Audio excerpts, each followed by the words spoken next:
اللہ الرحمن الرحیم کتب علیکم الصیام کما کتب علی الذین من قبلکم لعلکم تتقون۔ مومنین کرام، یقیناً آپ خواتین و حضرات کو یاد ہے ہم ہر سال رمضان مبارک کے آمد کی مناسبت سے اور شعبان کے آخری ایام میں وہ خطبہ ضرور سناتے ہیں، اس کا متن جو آن حضرت ہر سال وہی شعبان کے آخر میں اور رمضان مبارک کے استقبال کے طور پر مومنین مسلمانوں اور صحابہ کرام کے سامنے اس کو پڑھا کرتے تھے۔ میں بغیر کسی تشریح کے یہ خطبہ آپ کو سنا دیتا ہوں تاکہ اندازہ ہو کہ ہم کتنے ہی بابرکت مہینے کے استقبال کے لیے جا رہے ہیں، اس دعا کے ساتھ کہ اللہ تعالی ہمیں زیادہ سے زیادہ اس مہینے کی برکتوں، رحمتوں اور مغفرتوں سے بہرہ مند ہونے کی توفیق عطا فرمائے۔ ایھا الناس، اے لوگو، انہو قد اقبل علیکم شہر اللہ، یہ لوگو، یہ اللہ کا مہینہ یہ تمہاری طرف آ رہا ہے۔ اقبل علیکم یعنی تمہاری طرف یہ ماہ مبارک اللہ کا مہینہ آ رہا ہے، بالبرکت والرحمت والمغفرہ، یہ اللہ کا مہینہ برکت، رحمت اور مغفرت لے کے آ رہا ہے۔ برکت کا معنی کئی دفعہ ہم بیان کر چکے ہیں، یعنی ایک چیز سے عام طور پر جتنا استفادہ کیا جاتا ہے، بھئی 10 کلو آٹا سے کتنے لوگ جو ہے نا وہ روٹی کھا سکتے ہیں، 2 کلو یا 10 کلو گوشت سے کتنے لوگ جو ہے نا وہ سیر ہو سکتے ہیں۔ اس سے اگر دگنا چگنا لوگ اس سے استفادہ کریں اور خصوصاً بعض اوقات اتنے لوگوں کے سیر ہونے کے بعد بھی کھانا اسی طرح باقی رہے، جیسے بعض کے بارے میں ہے وہ جنگ خندق کے موقع پر اس طرح کا ہوا تھا، اس کو برکت کہتے ہیں۔ یعنی کوئی بھی عمل اس کا عام حالات میں جتنا اجر اور ثواب ملنا چاہیے، ایک مخصوص تاریخ میں، ایک مخصوص دن میں اور مخصوص وقت میں اس کا اجر کئی گنا ہو جاتا ہے، اس کو برکت کہتے ہیں۔ اس کی واضح مثال دنیا میں اس سے بہتر اور مثال ہم پیش ہی نہیں کر سکتے۔ وہ شب قدر کو اللہ تعالیٰ نے 1000 مہینوں سے افضل قرار دیا ہے۔ ایک رات کو 1000 مہینے، 1000 کو آپ 12 میں ضرب دے دیں، 83 سال، یعنی ایک آدمی کو 83 سال اگر وہ قرآن کی تلاوت کرے اس کو کتنا اجر ملتا ہے؟ اس سے زیادہ اجر اس کو ملتا ہے جو آج کی اس شفقت کی رات میں جو ہے وہ قرآن کی تلاوت کرے۔ خیر من الف شہر ہے، اس سے بھی زیادہ، کتنا زیادہ وہ خدا جانتا ہے۔ بہت سارے اعمال کے بارے میں خدا نے فرمائے بے شمار، انما یوفی الصابرون اجرهم بغیر حساب، اللہ تعالیٰ صابرین کو بے شمار اجر جو ثواب جو ہے نا وہ عطا فرماتا ہے۔ برکت اور رحمت اور جو مغفرت دے کے آ رہا ہے۔ شہر هو عند اللہ افضل الشہور، یہ وہ مہینہ ہے جو اللہ تعالیٰ کے نزدیک محرم سے لے کر اور شعبان تک باقی تمام مہینوں سے یہ مہینہ بہتر ہے۔ وَأَيَّامُهُ أَفْضَلُ الْأَيَّامِ، یہ مہینہ سب مہینوں سے افضل ہے، اس مہینے کے دن باقی مہینوں کے دنوں سے افضل ہیں۔ وَلَيَالِهِ وَسَاعَاتُهُ أَفْضَلُ السَّاعَاتِ، اور اس کی جو راتیں ہیں یا اس کے لمحات اور اس کی گھڑیاں وہ باقی مہینوں کی گھڑیوں سے افضل ہیں۔ افضل ہونے کا مطلب وہ بھی گردش فلک کے نتیجے میں وہ مہینہ بھی بنتا ہے، یہ بھی گردش فلک کے نتیجے میں بنتا ہے۔ اس مہینے کا اس مہینے سے افضل ہونے، اس مہینے کے دنوں، راتوں اور لمحات کے باقی مہینوں کے لمحات اور دنوں سے افضل ہونے کا مطلب یہ ہے کہ یعنی اس مہینے میں، اس مہینے کے دنوں میں، اس مہینے کے راتوں میں، اس مہینے کی گھڑیوں میں جو عمل انجام دیں گے وہ باقی مہینوں، باقی دنوں، باقی راتوں اور باقی کے لمحات سے اس مہینے کے اعمال کے اجر اور ثواب جو ہے نا وہ بہتر ہے۔ افضل الایام واللیالی وهو شہر دعیتم فیہ الی ضیافت اللہ، اس میں تمہیں یعنی ایسی تمہیں دعوت دی گئی ہے کہ جس میں تمہارا میزبان خود اللہ تعالیٰ ہے۔ دعیتم، تمہیں کیسی ضیافت اور مہمانداری کی طرف کے لیے تمہیں وہ بلائی گئی ہے کہ آپ کا جو میزبان ہے وہ کوئی عام انسان نہیں ہے، کوئی نبی بھی نہیں ہے، اللہ تعالیٰ خود آپ کا جو ہے نا وہ میزبان ہے۔ جعلتم فیہ من اہل کرامت اللہ، اس مہینے میں ان لوگوں میں سے تم کو قرار دیا ہے کہ جن کو اللہ تعالیٰ کا کرم شامل ہوتا ہے، اللہ تعالیٰ کی تکریم اور تعظیم جن کے شامل حال ہوتی ہے۔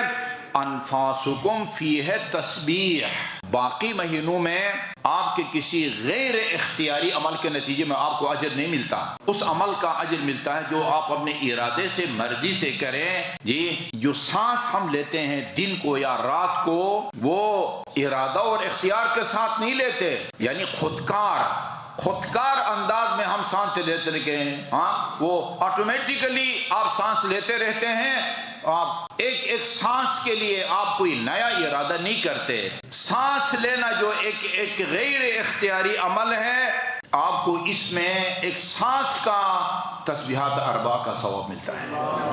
انفاسکم فیہ تسبیح نومکم فیہ عبادات، جو آپ کی آنکھ لگ جاتی ہے نا، وہ سانس ایسی چیز ہے کہ یعنی ایک تو جب آپ سو رہے ہوتے ہیں اس وقت بھی آپ سانس لیتے ہیں، سوتے ہیں تو سونے کا ثواب بھی ملتا ہے، اور سونے کے دوران جو سانس لیتے ہیں اس سے بھی آپ کو تسبیح کا ثواب ملتا ہے۔ یہاں تسبیح کا لفظ ہے، میں نے وہ اس کی تفسیر میں وہ تسبیحات اربع کا ذکر اس لیے کیا کہ بہترین ذکر جو ہے وہ تسبیحات اربع ہے۔ ابھی پہلے خطبے میں اس کی فضیلت کی طرف اشارہ کر چکا۔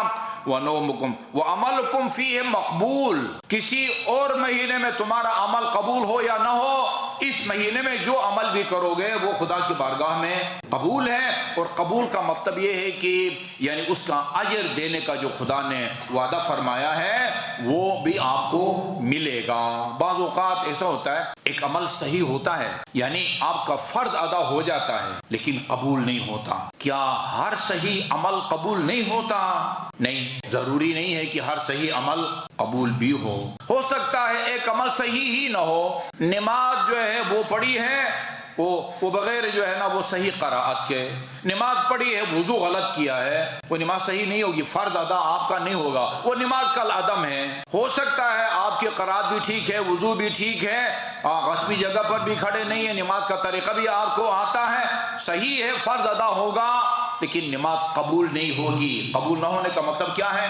اللہ نے قبول ہونے کے علاوہ جو اجر اور ثواب دینے کا وعدہ فرمایا ہے وہ آپ کو نہیں ملے گا۔ کیوں قبول نہیں ہوتی؟ اس لیے کہ اس میں صحیح ہونے کی شرائط تو ہیں، اس کا تم نے خیال رکھا ہے، لیکن خدا کی بارگاہ میں قبول ہونے کی جو شرائط بیان کی ہے اللہ نے قرآن میں، وہ شرائط اس میں نہیں ہے، اس لیے خدا کی بارگاہ میں قبول نہیں ہے۔ قبول نہ ہونے کا مطلب کیا ہے؟ مقررہ ثواب سے تم محروم رہو گے۔ وہ شرط کیا ہے؟ وہ شرط ہے انما یتقبل اللہ من المتقین، اللہ متقین کے اعمال کو قبول فرماتا ہے۔ ترجمہ میں نے صحیح نہیں کیا، اللہ صرف متقین کے اعمال کو قبول فرماتا ہے۔ یہ صرف جو ہے نا وہ انما کا کمال ہے، انما اللہ صرف متقین کے اعمال کو قبول فرماتا ہے۔ اس مہینے کی خصوصیت یہ ہے کہ تمہارے اعمال بھی قبول ہوتے ہیں، کیونکہ روزے کے نتیجے میں تقوی آتا ہے، اور تقوی یہ آخر میں ہے نا لعلکم تتقون۔ فلسفہ کیا ہے؟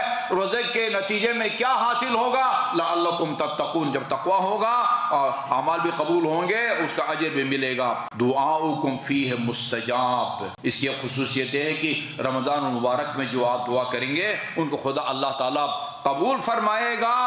فاسألوا ربکم بنیات صادقۃ، سچی نیت کے ساتھ خدا کی بارگاہ میں دعا کرو۔ کس کی دعا کرو؟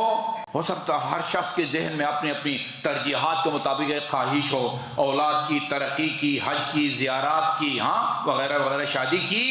یہاں فرماتے ہیں سچی نیت اور پاکیزہ دلوں سے یہ دعا کرو کہ اللہ تعالیٰ آپ کو مکمل رمضان المبارک کے روزے رکھنے کی توفیق عطا فرمائے۔ کہتے ہیں کہ یہ دعا کرو، بنیات صادقۃ، سچی نیت اور پاکیزہ دل سے یہ دعا کرو، ان یوفقکم لصیامہ، کہ اللہ تعالیٰ یعنی اس مہینے کے روزے مکمل طور پر رکھنے کی توفیق عطا فرمائے۔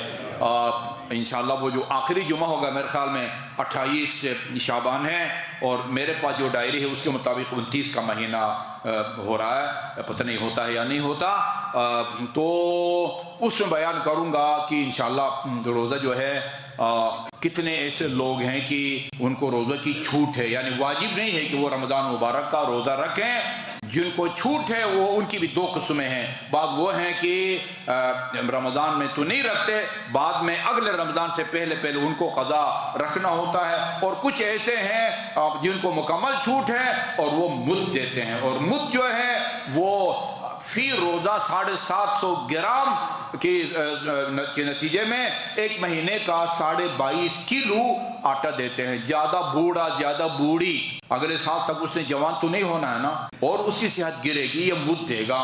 شوگر کے مریض ہیں، خدا نخواستہ اللہ تعالیٰ سب کو بچائے، ڈاکٹر نے کہا ہوا ہے، گردے کا مریض ہے، اس کو کہا دن میں جو ہے نا کم از کم آپ نے 8 گلاس پانی پینا ہے، یہ روزہ رکھے گا تو یہ نقصان دہ ہے۔